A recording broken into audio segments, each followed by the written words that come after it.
dan kembali ke gereja pada hari ini. Mari kita menaikkan puji syukur kita.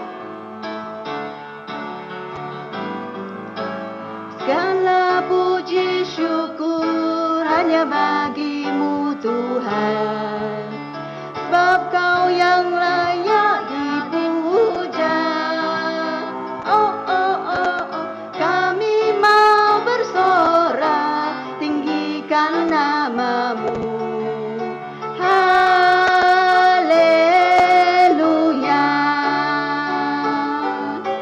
Segala puji syukur hanya bagimu Tuhan, sebab Kau yang layak dipuja. Oh, oh, oh, oh. Kami mau bersorak, tinggikan namamu. Haleluya. Mari kita menaikkan juga. Soraklah haleluya, oh soraklah haleluya. Haleluya.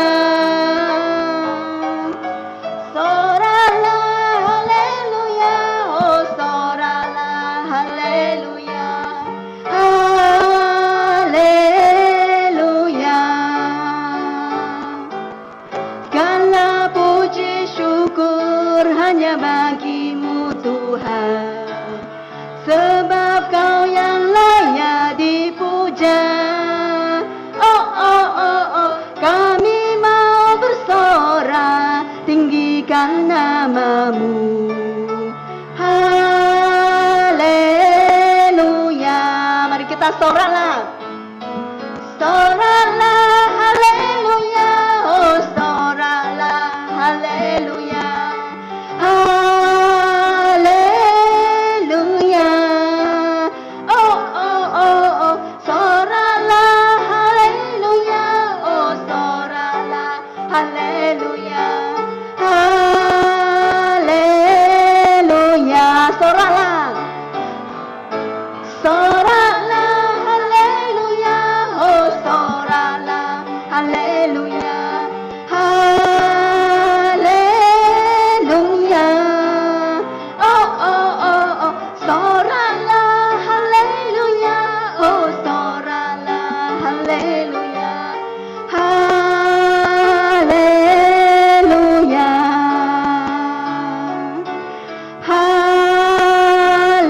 Haleluya.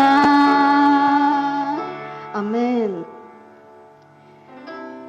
Kita rindu menyembah-Mu Tuhan. Karena COVID-19 sekian lama kita tidak kembali ke sini. Pada pagi hari ini kita bersyukur.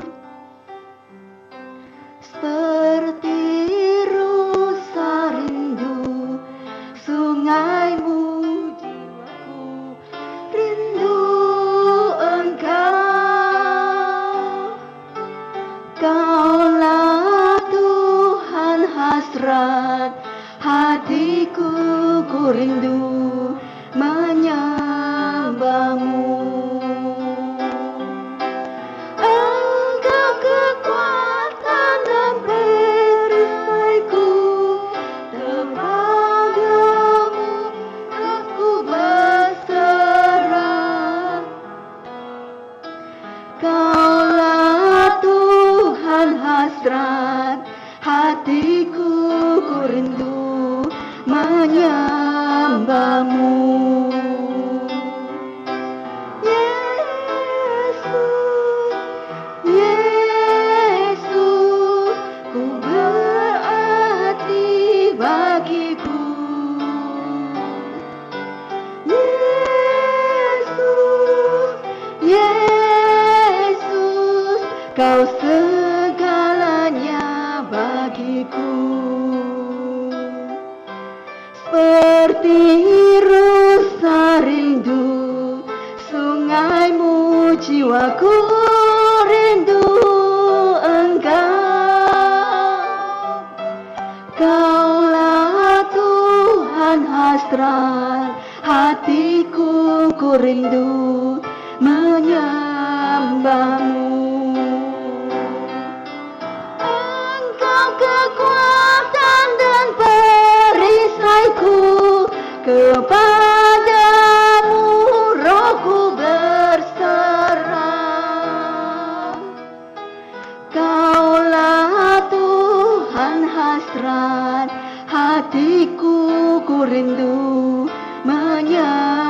menyembahmu.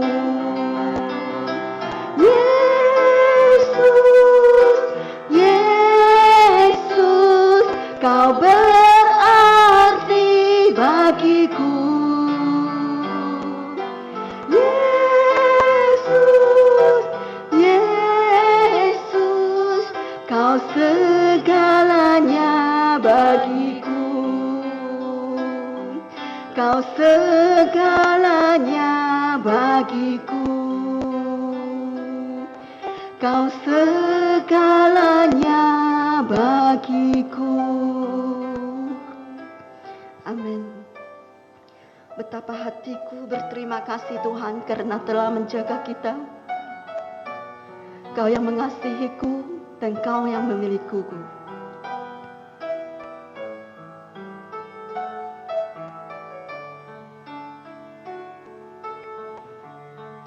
Betapa hatiku berterima kasih Tuhan, Kau mengasihiku, Kau memilikiku. Hanya ini Tuhan persembahanku, segenap hidupku, jiwa dan ragaku, sebab tak ku miliki harta kekayaan yang cukup berarti untuk ku persembahkan. Hanya ini terimalah Tuhan persembahanku, pakailah hidupku sebagai alatmu seumur hidupku. Betapa hatiku berterima kasih Tuhan, Kau mengasihiku, Kau memilikiku. Hanya ini Tuhan persembahanku, segenap hidupku, jiwa dan ragaku, sebab tak ku miliki harta kekayaan yang cukup berarti untuk ku persembahkan. Hanya ini Tuhan permohonanku, terimalah Tuhan persembahanku, pakailah hidupku sebagai alatmu seumur hidupku. Hanya ini Tuhan persembahanku, hatiku, jiwa dan ragaku, sebab tak ku miliki harta kekayaan yang cukup berarti untuk ku persembahkan. Hanya ini Tuhan permohonanku, terimalah Tuhan persembahanku, pakailah hidupku sebagai alatmu seumur hidupku. Shalom saudara-saudari, nama perintah Tuhan, apa kabar semua? Adakah kamu rasa semakin menjauhi Allah?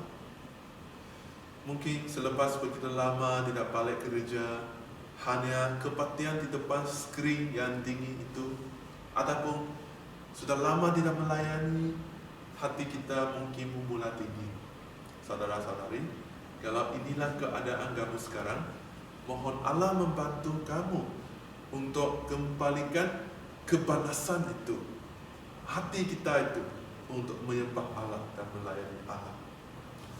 Orang Israel dalam generasi-generasi yang dipimpini oleh raja jahat dan seterusnya dibuang ke Babilonia. Kehidupan kerohanian mereka pun semakin merosot dan dingin. Dan bahkan lagi, berada di tempat orang asing, penuh dengan kepercayaan asing dan patung-patung dalam membawa impak yang besar dalam kerohanian mereka. Tetapi selepas 70 tahun di tempat asing, sekarang mereka dah boleh balik dari pebuangan. Kehidupan kerohanian mereka akan dipulihkan lagi. Mari kita lihat buku Ezra bab 3 ayat 2 sampai 3. Oleh itu, Yesua anak Yesodak dan beberapa orang imam yang lain, Zerubabel anak Setel dan sanak saudaranya, membina semula mazbah Allah Israel. Dengan demikian, mereka dapat membakar korban di atas mazbah itu menurut petunjuk yang tertulis dalam kitab Taurat Musa, hamba Allah. Meskipun mereka takut terhadap penduduk negeri itu, namun mereka membina semula mazbah itu di tempat asalnya. Setelah itu, mereka mulai persembahkan korban untuk menyenangkan hati Tuhan pada waktu pagi dan petang. Kita dapati di sini, gaya hidup kerohanian orang Israel mula dipulihkan melalui mazbah, yakni kehidupan yang menyembah Allah. Mari kita lihat dulu situasi keyakinan orang Israel masa pebuangan. Sebenarnya, selepas beberapa raja yang jahat memimpin negara Yehuda, pemimpin raja-raja yang jahat itu mereka dalam membawa banyak kepercayaan-kepercayaan asing ke kalangan orang Israel. Ini menyebabkan orang Israel semakin menjauhi Allah secara keseluruhan. Walaupun dalam sepanjang kerajaan Yehuda ataupun raja baik yang membimbing mereka balik ke Allah, tetapi hasilnya kurang jelas. Atau di kalangan rakyat hanya secara terpaksa mematuhi arahan raja daripada benar-benar ingin bertaubat dan balik ke Allah. Sampai ke masa buku Ezra sini, rumah ibadat didirikan, satu tempat yang baru untuk orang Israel berkumpul dan mendengar ajaran Allah. Itulah tanda yang baik bagi mereka. Ini menunjukkan bahawa kehidupan orang Israel mula balik ke dalam track yang betul. Kehidupan mereka kembali ke tahap yang lebih berkaitan dengan Allah. Ini merupakan kehidupan yang menyembah Allah. Apa maksudnya menyembah? Bila kita fikir tentang menyembah, kita akan fikirkan tentang nyanyi, muzik. Mungkin kita juga mengangkat menyembah sebagai satu atau cara sahaja dalam kebaktian, khasnya masa puji sembah. Sebenarnya, menyembah bukan sahaja masa puji sembah, ianya juga hanya ada satu matlamat. Menyembah adalah berpusat kepada Tuhan Allah. Saya akan kongsikan beberapa aspek tentang menyembah. Pertama sekali, berpusat kepada Allah. Bila kita menyembah bukan untuk diri sendiri, tetapi untuk Allah. Contohnya dalam kebaktian, kita bukan kata, oh saya tidak suka lagu ini, oh saya tidak pandai nyanyi, saya tidak faham maksud itu, dan tidak mau menyertai sudah. Nah, ini lebih bertumbuh kepada keperluan diri sendiri. Tetapi kita sepatutnya cuba sedaya upaya untuk bertumbuh kepada Tuhan Allah dan menyembah Allah. Yang kedua, kita menyembah sebab Allah amat ingin menjalin hubungan yang baik dengan manusia. Allah sangat menyayangi semua kita sampai Dia mengaruniai anak tunggalnya Yesus Kristus untuk menyelamatkan kita dengan membayar harga mati di atas kayu salib. Menyembah adalah kita menunjukkan kasih sayang kita terhadap Allah. Yang ketiga, menyembah Allah adalah satu kehidupan bukan terhad dalam kebaktian sahaja. Maksudnya, dalam kehidupan saya, Adakah saya menyembah Allah? Adakah saya serahkan kehidupan saya kepada Allah? Masa saya, wang saya, sikap saya, hubungan saya, adakah Tuhan Allah ketua kehidupan saya? Saat kita berputus untuk melakukan kehendak Allah dalam kehidupan, itulah saat kita sedang menyembah Allah. Kehidupan yang menyembah Allah membolehkan kita menghidupkan kehidupan yang memenangi percobaan dan ancaman daripada syaitan. Secara ringkas, menyembah adalah respons manusia terhadap Tuhan Allah.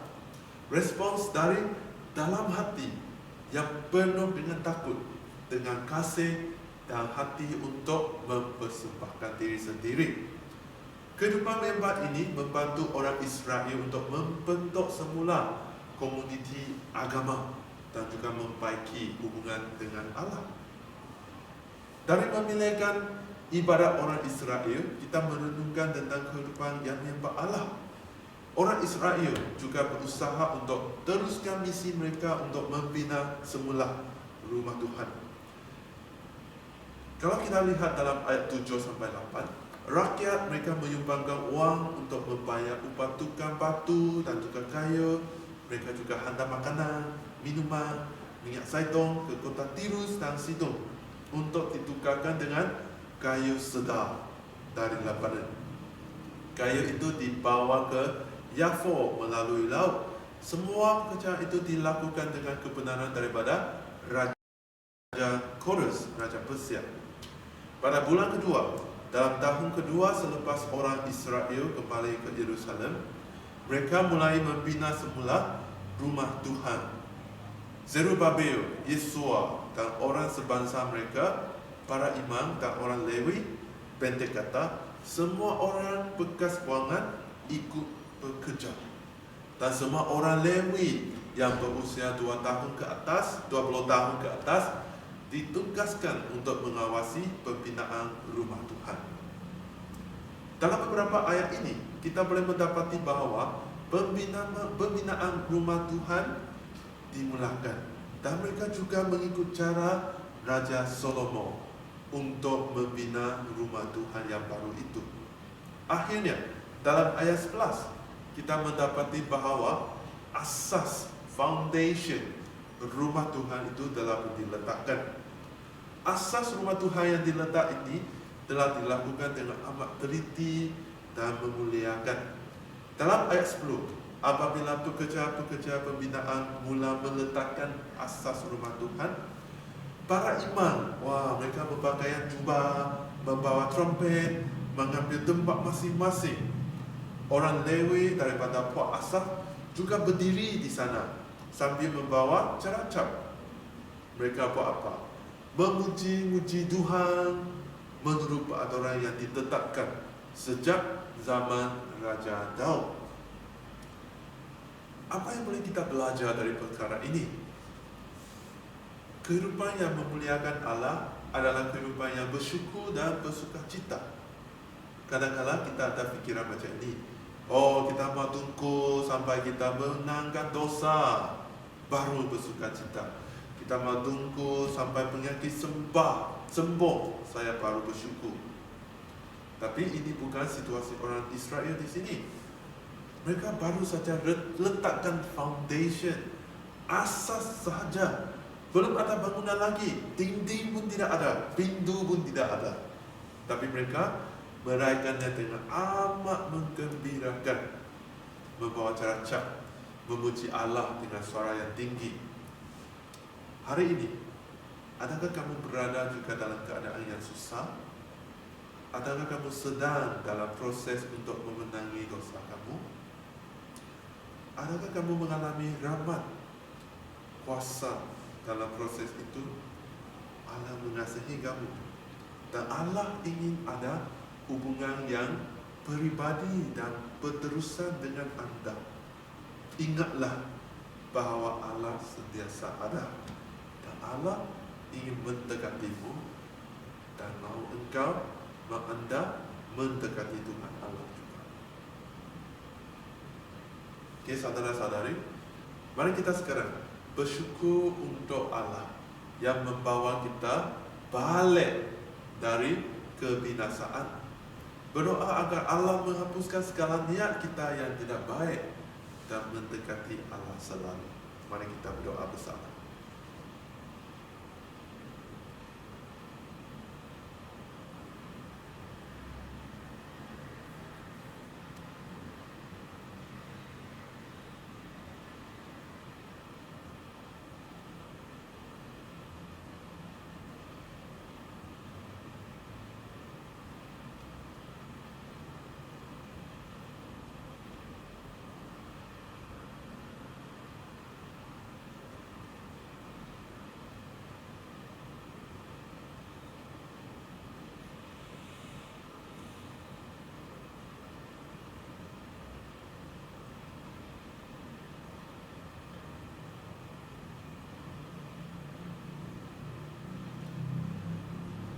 Bapa yang di syurga, bila kami tampil di depan-Mu dan kami impas kembali macam mana Allah menyelamatkan semua kami dari binasa, kami amat bersyukur sebab Engkaulah Tuhan yang begitu mengasihi semua kami.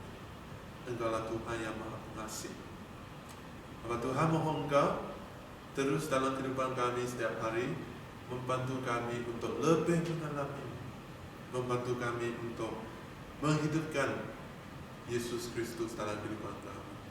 Bapa Tuhan, hapuskanlah semua niat kami yang tidak baik, yang tidak suci, dan kami mendekati Engkau selalu. Dalam nama Yesus Kristus kami berdoa. Amin.